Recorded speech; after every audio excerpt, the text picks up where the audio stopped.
Hey y'all, it's Redneck Biker 109. Hey, I just got to do a follow-up review of this KLR Dash. I've had it for, I don't know, 2 or 3 weeks now. I did another video of the Joe Martin stage race, which I thought would be kind of cool, but turns out I was stuck out in the front of everybody, so I didn't get to really see a whole lot of the racing action, but maybe next year. But on that particular occasion, that was my first time really back on the bike after knee surgery, and then after installing the dash. And I did about 110 miles that day, not counting going to and from, and it was pretty much about 30 miles an hour, maybe 25 miles an hour, I guess, the whole way. So it really wasn't a fair kind of judge of how the wind changes and everything.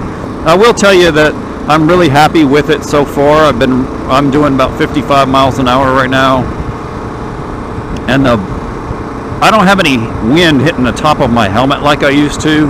Now I'm 5'10", so if you're taller, you know, maybe you'll have to look at it. You may still get a little bit. I think what I do feel is a little more wind in this particular part, which is okay. I'm not too particularly, I was just worried about it hitting my face. I don't feel it at all when I'm doing any side-to-side stuff. There's no crazy buffeting. Now I'm getting a little buffeting because I'm pretty close to this truck. So, but when let me see if I can get out of this truck's air, it'll go away. And so here's 60 miles an hour with my head shield closed, and then let's see if I can maintain that, and then I'll open my visor and we'll see what kind of, because I have the microphone stuffed right in the front of my helmet near the chin bar, and so well, this guy in the truck doesn't know what he's doing. So we'll see if how different the buffeting is and whether or not my volume changes. And again, I'm doing about 55 miles an hour, and so you can hear see the difference, though it's not changed that much.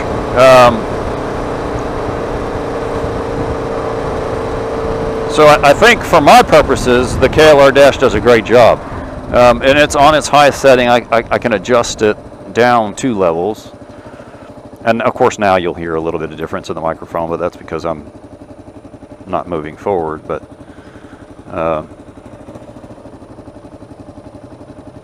overall I'm really happy with it.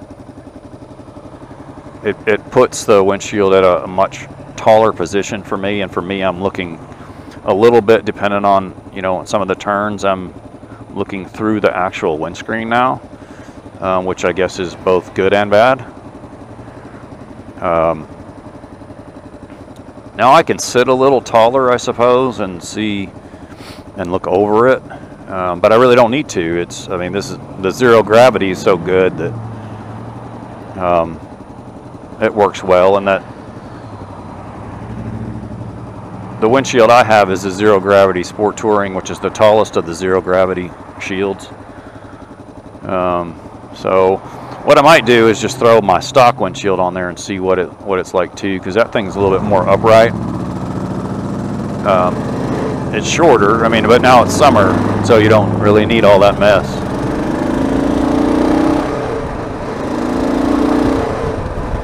Sorry about that loud truck, but like there again, 45 miles an hour, and I feel like that I don't have to worry about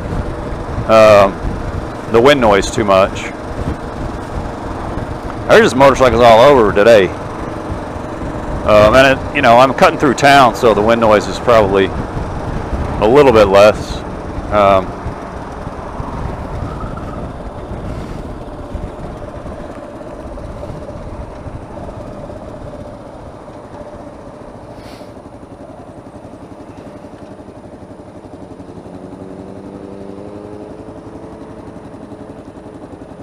But like I said, I'm really happy with it. It went on really easy. I mean, I didn't even have the instructions, and it went on really well.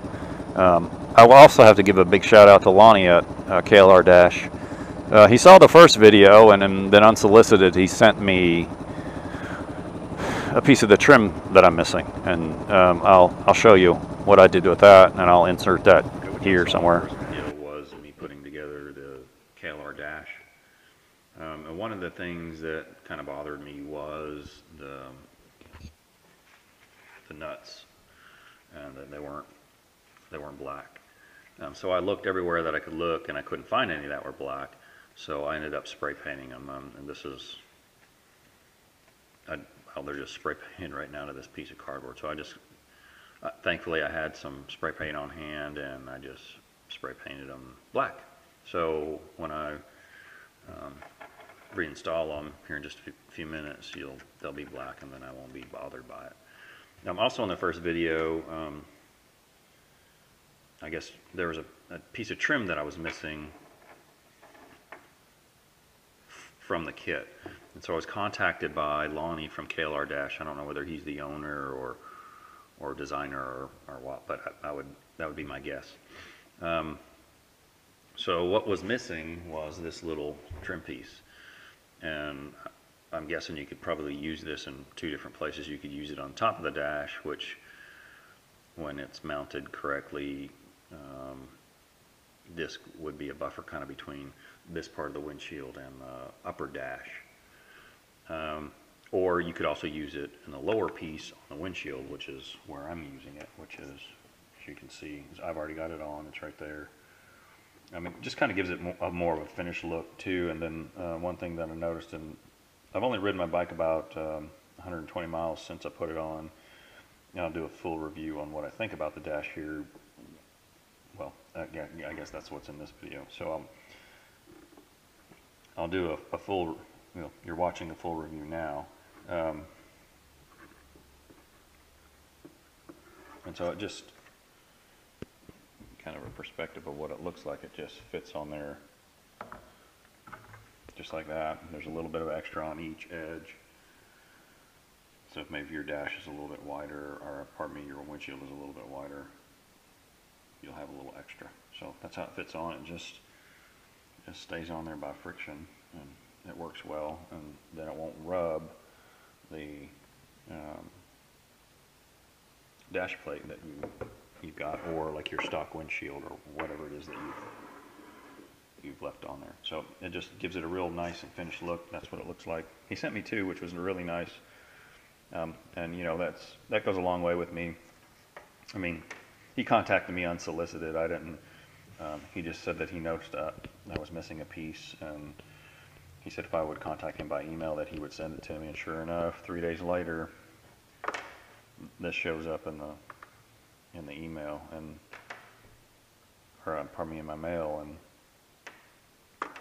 on it went. So I planned on taking this off anyway to repaint those nuts. So there it is. That's what it looks like.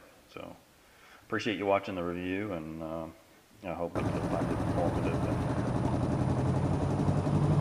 That's a good thing too. Clearly that customer service at KLR Dash is second to none. Really, I mean, he saw my video. He contacted me. He said, "Hey, you're missing this. Here you go. Send me your mailing address, and I'll get it mailed out to you." And it did. Like 3 days later, I had it. So, and it's just a piece of trim. It's a piece of plastic. He didn't have to do that. I'm sure, in the grand scheme of things, it doesn't cost him that much. But if he did that, all the time, it could get pretty expensive. And so, you got to appreciate a company nowadays that will go out of their way to make sure the customer's happy with something that's got their name on it. And, and that goes a long way with me.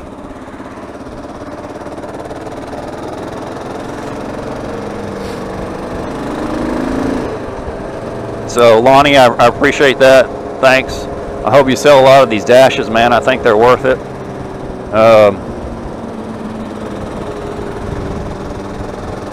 And I'm, like I said, I'm really happy I bought it. and it probably won't ever come off. I can't see a reason to take it off. So I really like this dash part too. I mean, it's thick. You know, this is powder coated, and it's not gonna. Probably can't scratch it. I'm fixing to splatter mine with stickers. So, which he sent me a sticker too, which is really cool. But you know, that's the dash for you. If you have any questions, just leave some comments down below. If I can answer any questions, of course, you know, just let me know. And you know, if you're not sure about the dash, contact Lonnie at KLRDash.com, who I'm not affiliated with whatsoever. It's like I said, I'm just doing the review because it's what's on my bike. It's what I do. So I appreciate you watching. Y'all, please comment, like, and subscribe, and ride safe.